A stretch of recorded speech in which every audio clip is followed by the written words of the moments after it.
Assalamualaikum warahmatullahi wabarakatuh.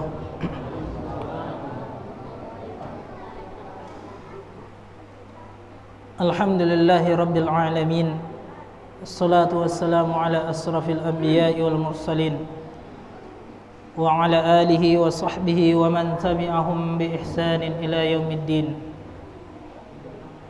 Ashhadu an la ilaha illallah wahdahu la syarika lah wa ashhadu anna Muhammadan abduhu wa rasuluh sallallahu alaihi wasallam la nabiyya ba'da amma ba'd.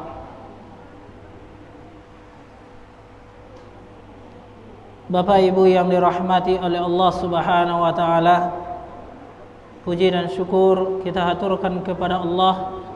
Alhamdulillah, pada malam hari ini Allah Subhanahu wa taala masih memberikan kesempatan kepada kita untuk beribadah kepada Allah Subhanahu wa taala.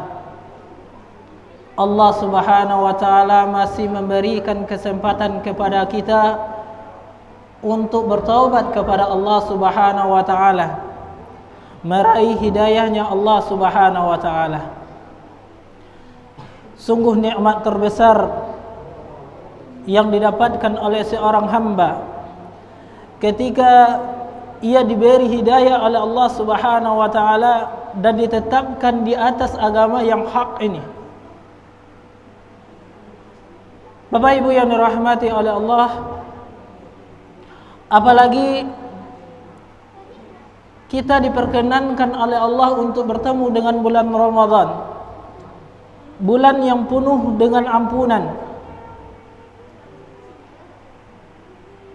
Sering kita dengar para khatib, para mubalik, para dai kita, ustadz kita, guru-guru kita menyampaikan, baik dari ayat Al-Quran maupun dari hadis-hadis Nabi Sallallahu Alaihi Wasallam, tentang keutamaan bulan Ramadan, tentang keutamaan orang-orang yang berpuasa pada bulan Ramadan. Maka inilah nikmat yang terbesar Allah Subhanahu wa taala berikan kepada seorang hamba pada hari ini. Dan sungguh merugilah ketika seorang hamba tersebut tidak mempergunakan waktunya yang mana Allah Subhanahu wa taala telah menyediakan waktu terbaik, yaitu di bulan Ramadan ini. Pada siang harinya kita berpuasa pada bulan Ramadan, dan pada malam harinya kita melaksanakan amal soleh, beribadah kepada Allah Subhanahu wa taala, yang mana Rasulullah sallallahu alaihi wasallam menjanjikan, mengatakan bahwa seseorang yang menegakkan malam-malam bulan Ramadan akan diampuni dosanya yang telah berlalu. Man qama ramadanan imanan wa ihtisaban ghufira lahu ma taqaddama min dzambi. Bapak Ibu yang dirahmati oleh Allah Subhanahu wa taala, salawat beserta salam kita mohonkan kepada Allah semoga tercurah buat baginda Rasulullah sallallahu alaihi wasallam, khataman nabi wal mursalin, penutup para nabi dan rasul, yang mana Rasulullah sallallahu alaihi wasallam diutus oleh Allah bukan hanya untuk kaumnya, tetapi Rasul sallallahu alaihi wasallam diutus oleh Allah Subhanahu wa taala adalah untuk seluruh manusia sampai akhir zaman kelak. Maka bersama Rasulullah diturunkannya Al-Quran di malam atau di bulan Ramadan. Syahrul Ramadan allazi unzila fihi al-Quran hudan lin-nasi wa bayyinatin minal huda wal furqan. Pada bulan Ramadan Allah turunkan Al-Quran. Tujuan diturunkannya Al-Quran tersebut agar manusia mampu membedakan antara yang hak dan yang batil, antara yang halal dan yang haram, antara tauhid dan kesyirikan. Bapak Ibu yang dirahmati oleh Allah Subhanahu wa taala, tapi sayang ketika di akhirat, ketika nanti kita mengharapkan masuk ke dalam surganya Allah Subhanahu wa taala, ada orang-orang yang merugi, ada orang-orang yang bangkrut di dalam kehidupannya. Maksudnya dengan amalnya, habis amalnya, habis pahalanya. Sebagaimana sabda Rasulullah sallallahu alaihi wasallam kepada para sahabat. Ketika Rasulullah sallallahu alaihi wasallam bertanya kepada sahabatnya, apa kata Rasulullah? Atadruna mal muflis? Tahukah kalian siapakah yang bangkrut itu? Apakah yang dimaksud dengan bangkrut itu? Maka dengan para sahabat dengan fitrahnya tentu dengan menjawab, kaum muslimin rahimani wa rahimakumullah. Para sahabat menjawab, qalu al-muflisu fina.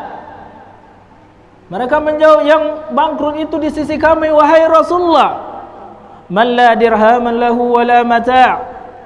Yang mana mereka tidak punya uang, tidak punya apa-apa. Itu yang bangkrut. Lihat kaum muslimin rahimani wa rahimakumullah, tingginya bahasa syariat kita, syariat Islam. Ketika Rasulullah sallallahu alaihi wasallam membawakan sebuah hadis, sebuah ucapan beliau mengatakan apa yang dimaksud dengan muflis, maka sahabat menjawab, mereka bangkrut yang tidak punya dinar dan dirham. Tetapi tingginya bahasa syariat, Rasulullah menjelaskan tidak seperti itu yang dimaksud oleh syariat kita.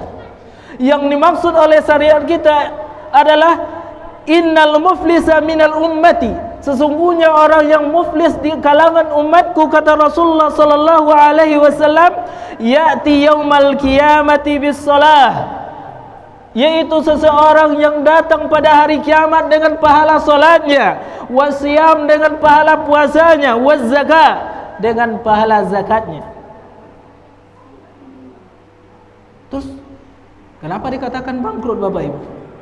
Kenapa mereka dikatakan bangkrut padahal mereka datang dengan pahala salatnya, pahala puasanya, pahala zakatnya? Bukankah orang-orang yang berpuasa di sisi Allah Subhanahu wa taala telah dijanjikan oleh Rasulullah sallallahu alaihi wasallam? Allah telah menjelaskan dan Rasulullah juga telah menjelaskan bahwa nanti orang-orang yang berpuasa di bulan Ramadan akan memasuki pintu khusus yang disebut dengan pintu Ar-Rayyan. Bab ini khusus dibahas oleh Al-Imam Al-Bukhari dalam kitab sahihnya. Pintu yang akan dimasuki oleh orang-orang yang berpuasa. Tetapi hadis ini menjelaskan bahwa mereka yang bangkrut tersebut adalah orang-orang yang datang dengan pahala salatnya, orang-orang yang datang dengan pahala puasanya, dan orang-orang yang datang dengan pahala zakatnya. Kaum muslimin rahimani wa rahimakumullah, tentu tidak sampai di sana. Rasulullah sallallahu alaihi wasallam menjelaskan, wa ya'ti qad syatama hadha wa qadhafa hadha wa akala mala hadha wa safaka dama hadha wa daraba hadha fa yu'ta hadha min hasanatihi wa hadha min hasanatihi fa in faniyat hasanatuhu qabla ay yuqda ma alayhi ukhidha min khatayahum fa turihat alayhi thumma turiha fin nar. Allahu akbar. Na'udzubillah summa na'udzubillah. Kenapa mereka bangkrut Bapak Ibu yang dirahmati oleh Allah Subhanahu wa taala? Yang pertama, kata Rasulullah sallallahu alaihi wasallam, mereka suka mencaci maki saudaranya, kemudian menuduh dengan tuduhan-tuduhan palsu, kemudian memakan harta orang lain, serta membunuh dan menyakiti orang lain. Kemudian Rasulullah sallallahu alaihi wasallam mengatakan, setelah itu pahalanya diambil untuk diberikan kepada setiap orang yang dizalimi tersebut. Ketika habis pahalanya, maka dosa orang yang dizalimi ini akan mereka ambil bagi mereka-mereka yang menzalimi. Na'udzubillah summa na'udzubillah. Apa yang dimaksud dengan zalim atau zulm? Kalau kita lihat di dalam kamus bahasa Arab, Maka zalim itu memiliki 3 makna. Yang pertama, menyimpang atau melewati batas. Kemudian yang kedua, meletakkan sesuatu bukan pada tempatnya. Dan yang ketiga, merampas atau mengurangi hak orang lain. Itu secara bahasa Bapak Ibu.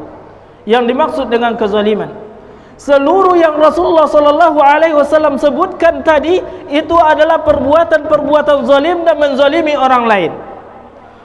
Maka dalam hadis lain Rasulullah SAW membagi kezaliman itu menjadi 3. Apa kata Rasulullah SAW? Kezaliman itu ada 3. Kezaliman yang tidak akan diampuni oleh Allah Subhanahu wa taala. Inilah kezaliman yang dimaksud dengan asyirkul akbar.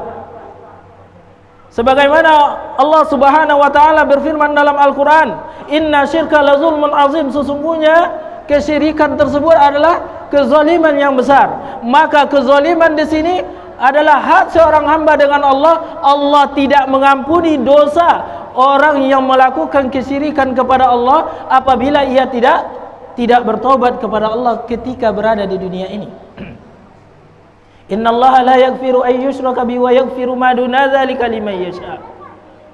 Sesungguhnya Allah Subhanahu wa taala tidak akan mengampuni dosa kesyirikan dan akan mengampuni dosa selainnya liman yasha, bagi siapa yang Allah kehendaki. Kemudian yang kedua, kata Rasulullah sallallahu alaihi wasallam, kezaliman yang akan diampuni oleh Allah. Ini adalah perbuatan kesalahan yang dilakukan oleh seorang hamba yang berhubungan langsung dengan Allah Subhanahu wa taala. Dosa yang dilakukan oleh seorang hamba yang berhubungan dengan Allah langsung, maka ketika dia bertobat kepada Allah atau ada peluang-peluang untuk diampuni dosanya oleh Allah Subhanahu wa taala, ada kaum muslim. Dan yang ketiga, kezaliman yang tidak akan dibiarkan oleh Allah. Inilah yang dimaksud oleh hadis Nabi SAW yang kita baca barusan. Yang mana kezaliman itu adalah kezaliman kepada makhluk, kezaliman kepada sesama manusia, berhubungan dengan hablum minan nas, tidak hablum minallah. Maka tidak bisa langsung bertobat kepada Allah Subhanahu wa taala. Cukup untuk menyelesaikan ketika seseorang melakukan kezaliman kepada manusia. Bapak Ibu yang dirahmati oleh Allah Subhanahu wa taala, maka menzalimi orang lain ini adalah dosa yang nanti membuat seseorang akan bangkrut di akhirat ketika mereka akan memasuki surganya Allah Subhanahu wa taala. Namun di stop, tunggu dulu. Karena ketika di dunia saya dizalimi, ketika di dunia saya dipukul, ketika di dunia saya harta saya diambil dengan cara yang batil. Bapak Ibu yang dirahmati oleh Allah Subhanahu wa taala, maka Allah Subhanahu wa taala berfirman dalam hadis qudsi, "Ya ibadi inni haramtu zulman ala nafsi wa ja'altuhu bainakum muharrama fala tazalamu." Wahai hamba-hambaku, sesungguhnya aku mengharamkan kezaliman atas diriku. Wa ja'altuhu bainakum muharrama, dan aku juga mengharamkan kezaliman di antara kalian. Fala tadzalamu, maka jangan kalian berlaku zalim. Kini kita inu-inuan surang-surang Bapak Ibu, baik pribadi yang menyampaikan maupun kepada kita semua. Sudah berapa orang yang kita sakiti selama hidup kita? Sudah berapa orang yang kita zalimi selama kita hidup? Dan dalam bulan Ramadan ini sudah berapa orang yang kita gunjingkan, yang kita ambil hak kehormatannya dengan menggunjingnya?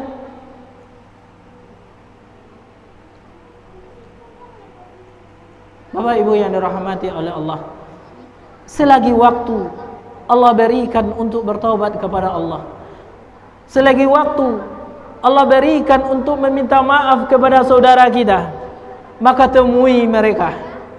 Orang-orang yang kita zalimi itu, temui mereka. Bilang kepada mereka, saya telah mengatakan ini kepada engkau, saya telah memfitnah engkau, saya telah menggunjing engkau. Bukankah Allah telah menjelaskan bahwa orang-orang yang menghibah itu lebih baik mereka memakan harta, memakan daging saudaranya yang telah mati. Apakah kalian suka, kata Allah, memakan daging saudara kalian yang telah mati? Tentu tidak, kaum muslim. Tentu tidak, Bapak Ibu yang dirahmati oleh Allah Subhanahu wa taala. Hidup yang kita tempuh di permukaan bumi ini bukanlah untuk menzalimi orang lain.